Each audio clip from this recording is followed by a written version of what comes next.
the processes, we heard a lot of conversation about using the wrong vendors. So that talks about not hurting the brand. So we are caring, we are capable, and we are comprehensive. And we are on social media. So every time we're all working hard to overcome, to do what we want, the white glove treatment, the concierge treatment, the luxury high tile experience that we strive for, and someone jumps out and doesn't follow the process, something happens. Yes, I did not intend to find this, but yay, I got a very nice one. This, I don't know, is this Yelp? Does that look like Yelp? It's 4 stars, and it's, what? Can I highlight it? I didn't want to, see, the thing is I don't want to take the negative from this, I want to take the positive. But, all right, so what happens is somebody dropped the ball. Somebody didn't follow the policy and the procedures. They didn't fulfill the promise and the commitment to the customer, and they weren't happy, and we lost it. So the vice president of sales, gee, I wonder who that is, jumps in and picks up the phone and calls the customer and says, look, give me a second chance. What can I do to save your business? And they said they were so impressed. It was a misunderstanding, but you know, everybody gets not so good employees. Well, that's part I didn't want to read. And they got everything they wanted and then some. The delivery dates, the quotes, the samples, and even variations on it, and didn't have to lift an extra finger for it. That's the ACI I thought I worked at. So that's what following the rules mean. This shows that we had to waste time, we had to backtrack and regroup to gain that one customer back that we already had. Great, we did end up good. We got to reinforce our company credibility and get a 4-star out of it. Thank you, David. Welcome. Okay, so that leads us right into when we don't follow protocol, processes, procedures, guidelines, rules, whatever you want to call it, what happens? So, Tyler, every time I look at this page and try to figure out how to present it to the group, I just hear you in my head, okay? So we'll save you for last.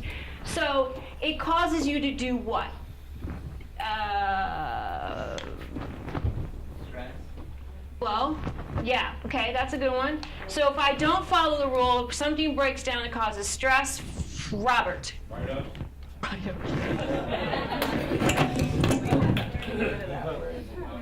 We lose clients. It causes you.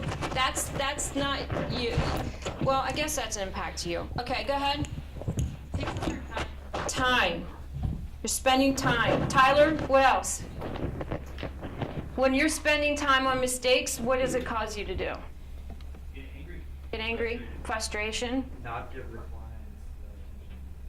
Right? Lack of attention to where it's deserved. Betty? Well, I mean, usually 3 or 4 people are taking off their regular job, and the cost of the company is pretty dramatic. Yeah, so every time we have like 4 people in a room, what if you work for that Going Green or Green whatever that place is, how much money would that you be losing in your paycheck, bonus, or budget?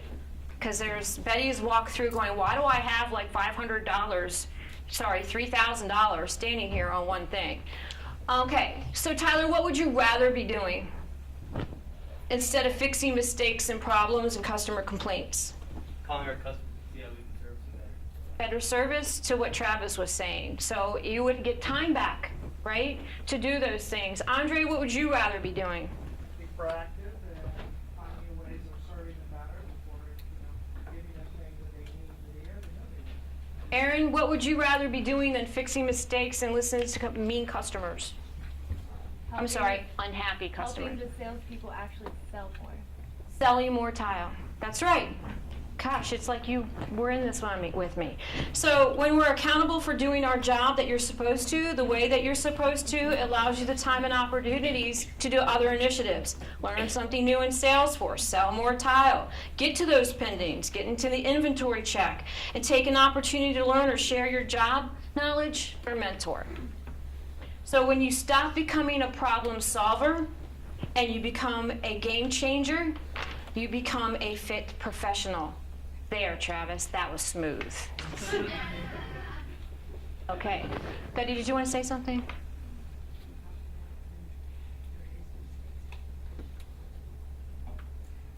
Yeah. So in summary, this is pretty much what we've been talking about. Following the rules leave us with unbalanced decision making and a culture that is reactive and not proactive. And when we become reactive, everybody says, I get mad, I get stressed, I get frustrated. So how are we talking to each other? Not right. Uncivilly, right? And even if we do, as we saw, everybody in the room sat down, but me, because I got the mic. So we all make mistakes, right? So we have to remember that we're human, we all make mistakes, and we have to work through it professionally. Okay, we have to find a way to communicate like, you know what, I know this is wrong, but it's happened 3 times and we've put checks and balances in place. You can't keep finger pointing, you can't be accountable. What are you gonna do for me? Like, not me, but ACI me. What are you gonna do for the company and how are we gonna get through this? So if we work collaboratively as professionals with appropriate communication, then we can work through the problems to get on to the next thing. Did you wanna add? Okay. Sure. Can we just restate the question? When we get, When there are issues, our staff sometimes are nice to each other, or the way to communicate is, borderline, inappropriate, borderline inappropriate. So how can they? Can't hear. So, one of the things to think about, can I ask the group the question? Because I bet you some of them have the answer. Do we have a couple of answers to that? What is some suggestions? So something goes wrong. It's true. We've all made mistakes, right? They happen. I need to talk to someone. How should I approach somebody? If I need to talk to you, oh, you don't have your name. After, oh, it's right there. Excellent. Shane, excellent. So if I need to talk to Shane, how should I approach Shane? Right, give him the benefit of the doubt. Should I barge into his space? No, right?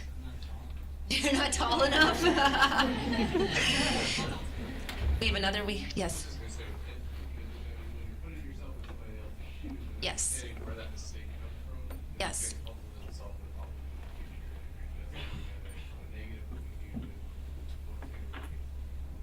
Yeah. Right, and that's definitely something that was going to come up in the communication part. So having some empathy for the person, if you found out that something's occurred and they don't know that they've maybe made an error, right? Just kind of going in there and trying to talk with them. Were you aware? Did you know? You know, the way we walk down the hallway towards someone's office sets the tone, right? Are you like stamping your feet? Do you walk in? I mean, you need to respect someone. If it's an emergency, you have to say, we need to talk now. Can you make time? And then you can walk in, right? Or if it's something that can wait 5 or 10 minutes, can I talk to you in 10 minutes? Even that calms down. Honestly, if you're truly, truly, truly upset and you know that you're going to go off the roof, walk around your building and then come back in and go see the person.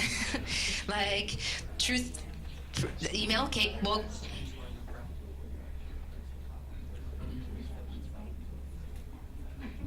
so resetting your breath, taking a breath, realizing what's going on, we can find a solution to it. You know, really almost anything is solvable. You know, even you saw from the comment of when you have an unhappy customer, it's easier to walk away from problems than it is to approach them, right? So the fact of even calling up and admitting, you know what, how can we help you? That's not what we do. That's not who we are, right? And listening to the customer is probably why that email got put up on the website, right? Or on that review site. So when it comes to email, there's going to be different rules of thought. So I'm hoping I'm going to answer this the way that you would as a company. I always say if there's a problem, it's best to talk face to face, right? I am not proficient at email writing. I am short and sweet on email. I find that for most of us, that's what we know how to do, right? Technology, we know how to send quick messages, confirmations. When there's a situation like that, you can get so much more resolve face to face. You use one word, they interpret a different way, and now we've got a whole other set of challenges that we never had to deal with, right? When we spoke this morning, I talked about facts. When there's a problem, we talk about facts, right? Once you start sending emails and different word choices, right? What's happening now? We're doing all sort of our perceptions, and we're making all sorts of perceptions about what's going on. I think you have a policy. Is it if you can't solve it after 3 emails, you need to talk to each other anyways? No? 3's too many. Oh, 3's too many? 2? And no negativity in an email. No negativity in an email. So anybody, outside, inside. Inside or outside. side. But when there is really a problem, it is picking up the phone and talking to someone. I need your help. There's nothing wrong with saying to somebody, I need your help. We have a situation. Can we resolve this? This is what I've learned. Not what did you do wrong? You made a mistake again, right? I think it is really just those first few seconds of setting the tone. You know, and one of the things to think about that they talk about when we are having challenging conversations is, I assume you're a tall man? Is that you're a tall man? So when someone's tall and someone's not, well, I don't know. I just, he's sitting down, I'm not sure. When someone's tall or not, you know, that person walks into your space, and if you're sitting down, what happens? They tower over you, right? And then automatically, most of us, we're human, we get our backs up, right? So the idea would be to actually stop and say, just pull up a chair and sit down eye to eye and look at them. You know, even sometimes sitting across from a desk can sometimes add a little bit more stress, even just kind of pulling your chair up and sitting not right next to them like you're at a movie, but sitting close to them that you can talk, right? Even thinking about some of those small things that makes a big difference. Fair enough? And I always say, if you have a problem, watch where you are, right? I mean, you've got a big open, you've got open showrooms, and when it comes to confidentiality, to me, it's not just the what you say. You got to be really careful about who's around, right? You know, so talking about someone or a problem in a workspace that other people can hear, that really makes the hair on my arms go up. So, you know, finding a space to go, talking to someone, I guess going and sitting outside on the picnic tables and things like that are ways that you can actually find places and space to get out of and have a good conversation. Is that fair? Yep. Anything else to add to that? Or, but really think about the standing up and sitting down, because that is a huge part of addressing a situation. Are you standing up over somebody, or do you just have a loud presence even if you're not tall, and maybe just sit down with the person in one-on-one, right? You would do that with a customer. You would go into the salespeople, you would pull up a chair and talk about a situation, right? You probably wouldn't stand over somebody at their desk to talk to them. Yay, nay? No. Yeah, you would sit down with them, right? Right, so why, like, again, treat our external customers the same as we treat our internal customers. Honestly, if you truly think about how you treat a customer, and if you were to apply those same principles to how you treat your coworkers, things would just naturally be better. I know I would not yell at a customer, right? But some of us have more of a tendency to maybe think we can do that in a workplace, which it's just not nice. At the end of the day, that's just really what I can say. Okay, thanks. That's okay. So I can list story after story about what happens to companies when they don't follow the rules. You know, Sox, Enron, Arthur Andersen are all large conglomerate companies that went under for not following the rules. So when we follow the rules, it puts us in front of the issues so that we have clear guidelines on how to handle the problems and to deal with each other internally and externally. So this whole workshop that we're going through, that we're going to carry throughout the year, it's about change. So you said that you have problems in your workplace like communication, accountability. You want to be a learning organization to take care of a lot of the other things. So be the change that you want to see. Make sense? And one of the things that Lou had shared with us is that our engagement was pretty high. So you usually don't find that in a workplace that's going through all the transitions that ACI's been through the last few years. So she says that when she finds a company that has